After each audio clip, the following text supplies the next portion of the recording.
We thank you so very much for the possibility to introduce here Colombia's experience. We want to thank Matthew Buño, Calcium Diallo, and Anaí Tapas, the colleagues and WHO, who we've coordinated this work in Colombia.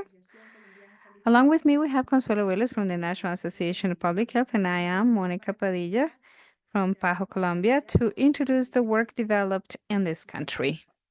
The next one, please. So we wanted to mention some of the history and the background that in the region of the Americas, we have the measurement of essential public health functions, which generally covers the 11 functions and has done two measurements in the country. The first one in 1999, and a second one with the renewed FASP methodology in the Americas back in 2023.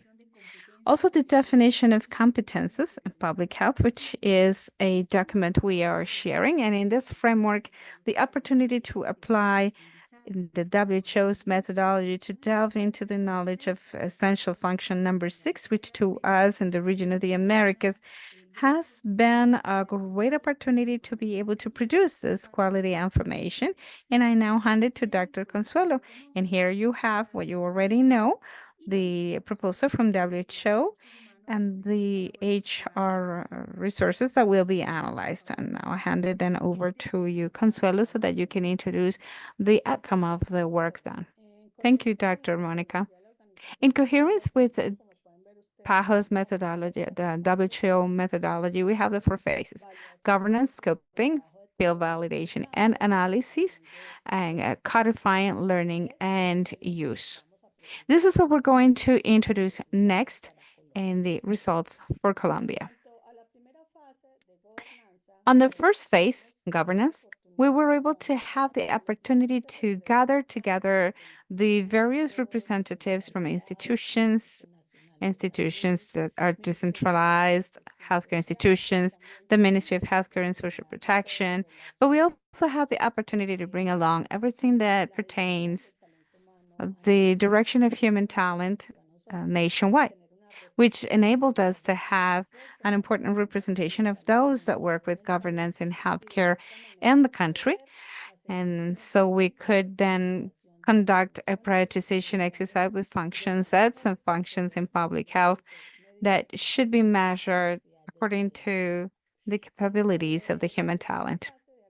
During the second phase on that scoping, we did all the prioritization of some functions, define the occupations, and carry out the inventory of occupations and the proportion of time people dedicate to these sub-functions.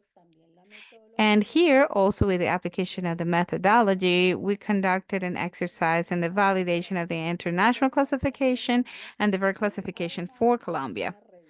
Also, we conducted a review so that all the departments that would be selected could be representative of the country.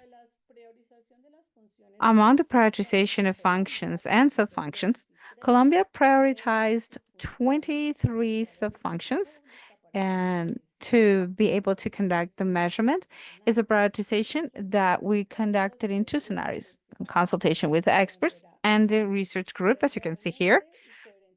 And actually, in being coherent with where the essential functions from PAHO, we did it from the different phases as well. In terms of selecting the occupations, we did it for each of the groups 1, 2, 3, and 4, trying to provide representativity to those that are compliant with the functions directly, those that work in the clinical area, and those that are not intended to do essential functions, but they actually do conduct them, as we have seen.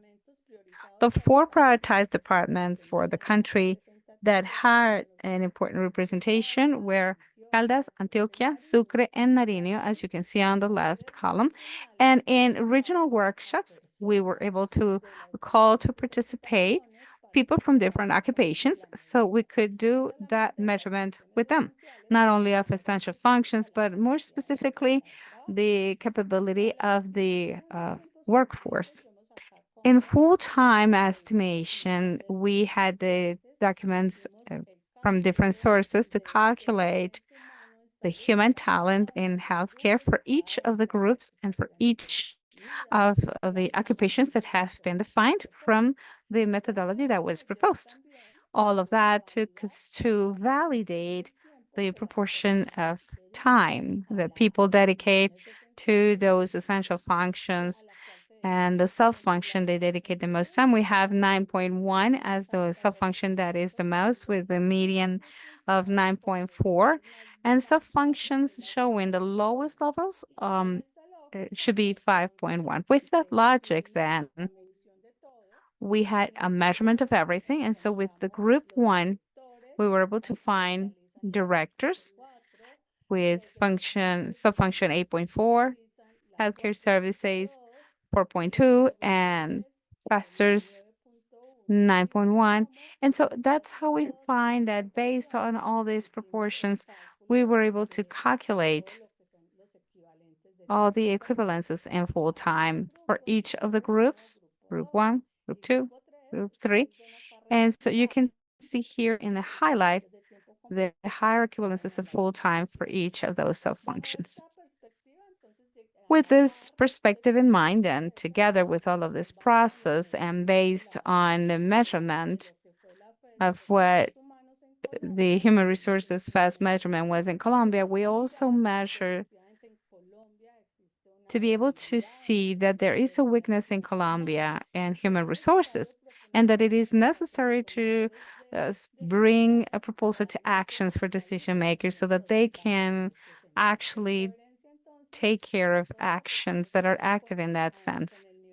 So then in everything that has to do with the coherence with the international level, the group that really focuses a lot more time on it are directors and epidemiologists, reporting here 9.1, that has to do with primary and secondary prevention, but also 9.4 to guarantee the good quality service according to the needs of the population. In each of the phases,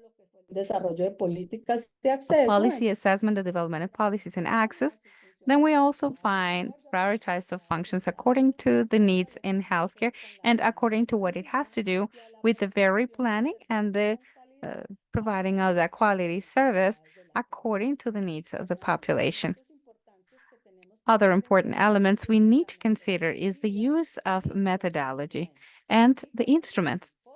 In this, Colombia used the methodology of the WHO, but it is important to also consider that those countries that have poor staffing, it would be important to consider where are we going to obtain the data to be able to run the calculations in full time.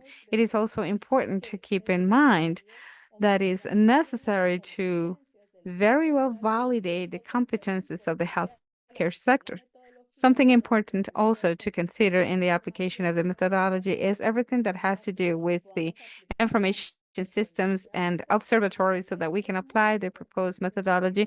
But it is also very important to have in mind all these recommendations according to the various levels and the country's level of governance, because our structures are also different. And to finish, it is also important to keep in mind that nationwide, it is a priority to measure everything that has to do with competences in public health.